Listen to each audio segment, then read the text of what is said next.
bird in hand is worth two in the bush. And when running this race of life, we need a push. And when push comes to shove, this race is about love. And love is enough. As humans, though, we don't gravitate to abide. If we're really honest on the inside, we're more about protecting our pride. We all bark and bite with an axe to grind, ready to put a chip on someone's shoulder time after time. But when we smell the roses, we are dead inside. But we are more than this, more than a dime a dozen. But this is my 2 cents. It's time for change, not just in love into something it wasn't. Listen, don't turn the page, though I'm just a pile of dust on the stage. I brought my sword and about to cut the chase. It is written, he is faithful and need be forgiven, period. His love, magnificent, heaven sent. In this life, he is life, so apart from him I never lived. And live spelled backwards is devil. Give your life to God, and you can turn your evil around and live. He broke the mold so we could be a vessel. The truth is, we don't know when we'll kick the bucket. Will we spend our life panning for gold, trying to find a nugget?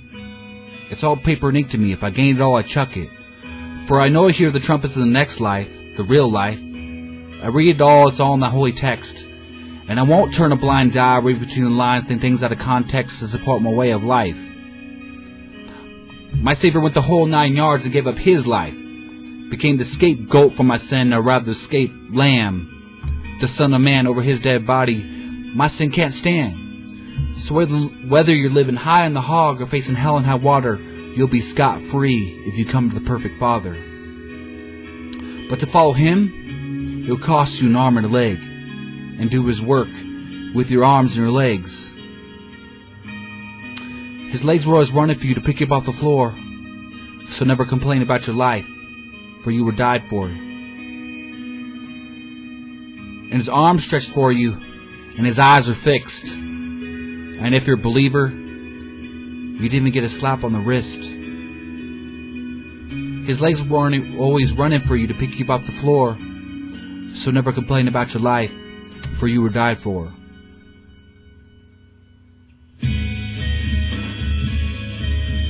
You were died for.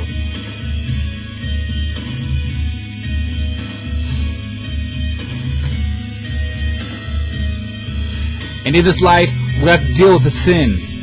It's a bitter taste of our own medicine. Because of him, I can win and have victory over death. And this pile of dust can have breath.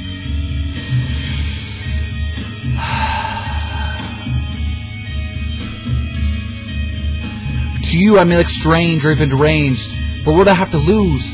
For my father was beaten and bruised, colors of his flesh black, red, and blue. Hung from a tree accused, and all the power he refused to turn me back to dust. How can it be that the God of the universe wants to love me, wants to use me without controlling me? A love like that, a wretch like me?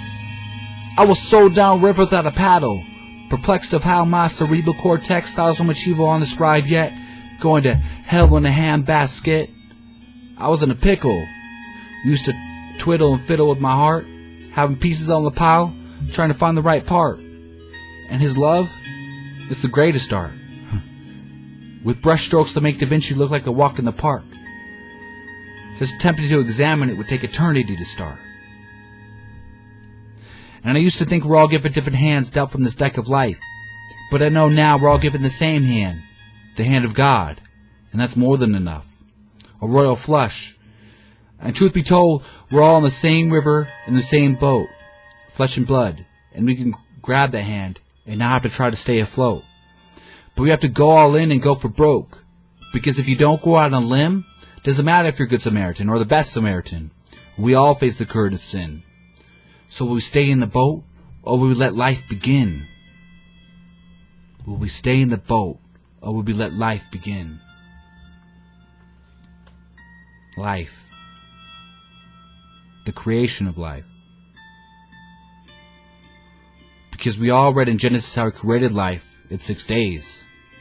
Spoke into existence, gave the sun, the trees, the waves. Traced the continents and all the animals he gave.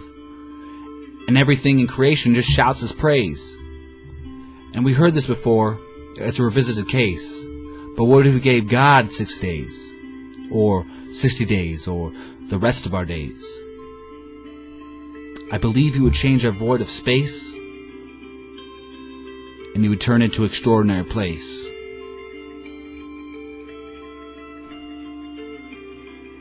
I believe he would change our void of space, and he'd turn it into an extraordinary place.